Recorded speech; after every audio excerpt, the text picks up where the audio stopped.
Oh, anomalous guest of indigenous stock, to have grown at the base of this paramount rock.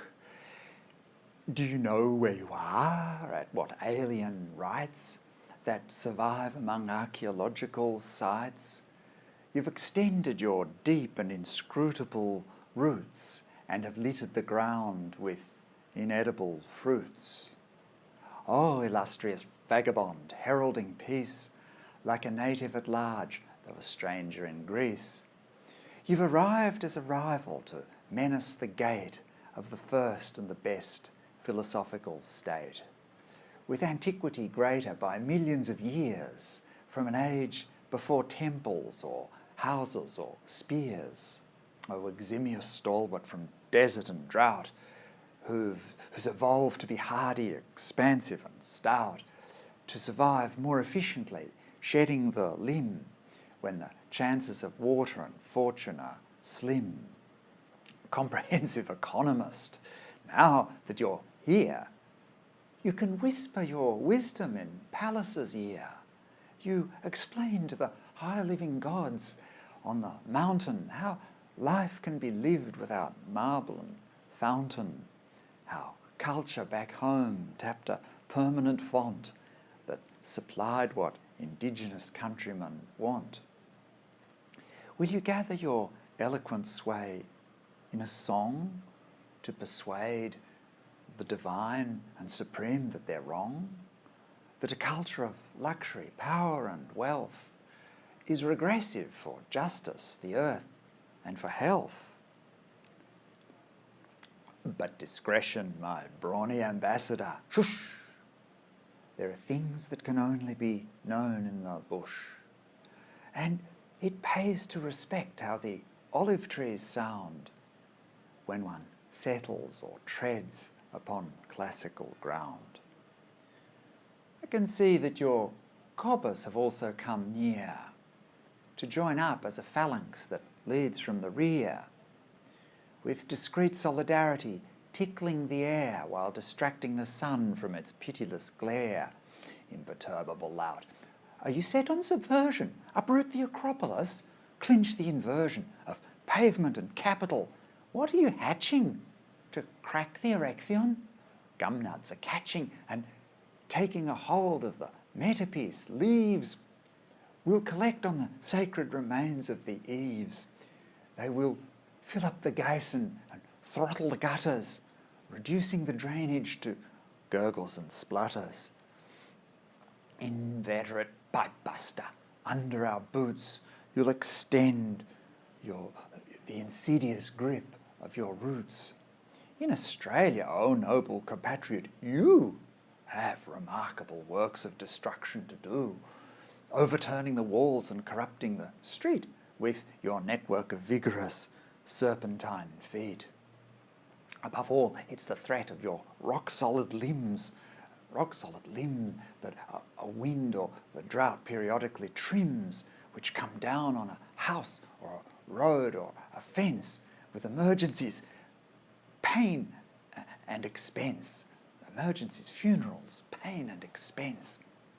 But in Greece, this calamitous sway of your bow has a crushing poetical poignancy now, in the epoch that doubts the appeal of the tree as the structure that musters all leaves that hang free.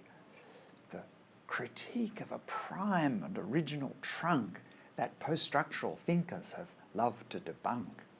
The idea that diversity spawns from a root of superior general stock, absolute, like the grand derivation of language and words that date back to the grunting and chirping of birds.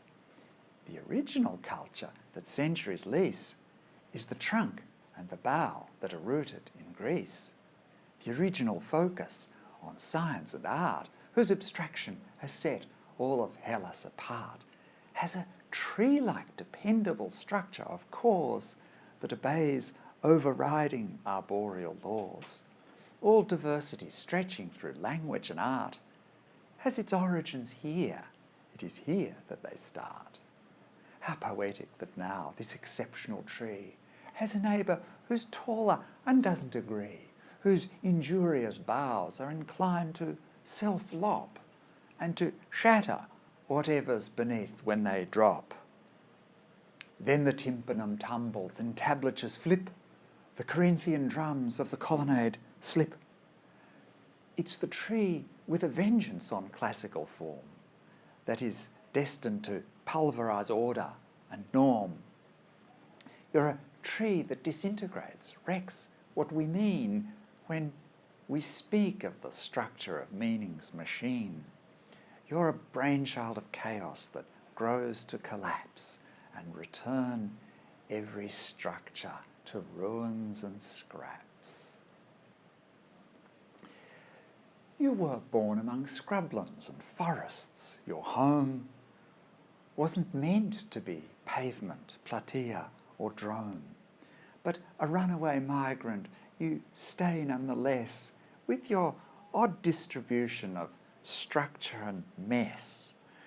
You can visit your shaggiest branch on this place that's designed for the gods of ineffable grace, where you shamelessly bust the exotic illusion that classical myths have purveyed in profusion, that Greece, in its fantasies, trumps the material, reaching transcendence, sublime and ethereal, somewhere beyond and above in the mind, where we leave mediocre obsessions behind and ascend an acropolis built from ideas behind which the unendingly bland disappears. You insensitive vandal, you spoil the idea that allows that a secular Godhead appear. With your commonplace mess, you indeed disappoint the unique make-believe to distinguish the joint. We're brought down to the nature strip, suburbs and park, without even the trace of a cultural mark. With your charm, you are always an arrogant slob. You dispel the world's poetry, that is your job. Are you never in doubt? Are you never ashamed that your man-sprawling hogging of space can be blamed for the wholesale disabling of magic and passion that animates places that histories fashion, that memories, things we imagine and link, that are made in the moment we dream and we think? Oh, redoubtable pragmatist, this is your mission, to cancel the final poetic transmission and leave a homogenized image behind in which botany balefully blocks out the mind. Most illustrious eucalypt, almost a Greek, by the rich derivation that gum trees bespeak. There is Greek in the gum tree, installed in the name, with its share of in Hellenic indelible fame. It's the name eucalyptus, botanical term, for the gum nuts encasing the vigorous sperm. The well-hidden, if over-conspicuous tree, like the island that's home to the myrtle and me. As a symbol of nation, you cannot be weak if you're named by a word that's derived from the Greek. So this tough refugee has a delicate claim to the nation that owns its illustrious name. It has two nationalities, thanks to its fruits, with its chthonic and also its lexical roots. So then, subtle expatriate, what was the reason to leave and commit this botanical treason? No longer the patriot, lone and unique, on an island so far and unknown to the Greek. What distress or catastrophe made you depart from the land that we carry so much in our heart? The Australian topography, botany, soil, with its plentiful riches for minimal toil. What disgrace or what boredom might make you depart for the home of philosophy, science and art? Was it time to adopt metaphorical ways, that you hail to Apollo and bask in the rays, that you follow his lustrous celestial car from the dawn to the rise of the vespertine star, that the hours might revolve upon magical wings that a songster or poet imagines and sings, to commune with Olympians, dryads and Pan, and exceed the ambitions of bread-eating man. You excel in your growth and your wood by the ton, through the effortless ways that you drink from the sun. You're at home in the glare when the heavens are clear. It's the nectar that's shared with the olive trees here. A botanical brotherhood made of grey-green in a climate where sunshine infuses the scene, sets the dullest of lacklustre colours ablaze with pervasive, intensive and life-yielding rays. Then the light is your magical trophy, your prize that you relish through limpid and luminous skies. You're at home in the Asia, the clear and the bright, with your leathery leaves apprehending the light. You're indifferent to drought and at home in the dry by the impact of heat from the furnace-like sky. It's the ornament gracing the place that you've won by the radiant gifts of the heavenly sun. Well, of course you're unlikely to suffer from shame when the land that you come from is almost the same, and in nothing so much as the richness of myth that Australia and Greece have been miracled with. Both their landscapes are sacred, their stories explain what contemporary ethnologues study in vain. It's the link to the land, the ancestral belonging, the attachment, the passion, the love and the longing. Enchanted topographies live by their song, where the substance and sense of religion belong. Their mythologies name both the heroes and place, and accord every zone an illustrious face. There are narratives everywhere, steeped in the land, which an abstract intelligence can't understand. As the stories are regional, grow in one part, and may thence be passed on by tradition and art, to embrace the extent of the nation beyond, in which, region by region, they all correspond. These indigenous stories resemble the trees, which transfer themselves here and then elsewhere with ease. But they all have their roots in a part where they grow in superior stands by the shrubbery below.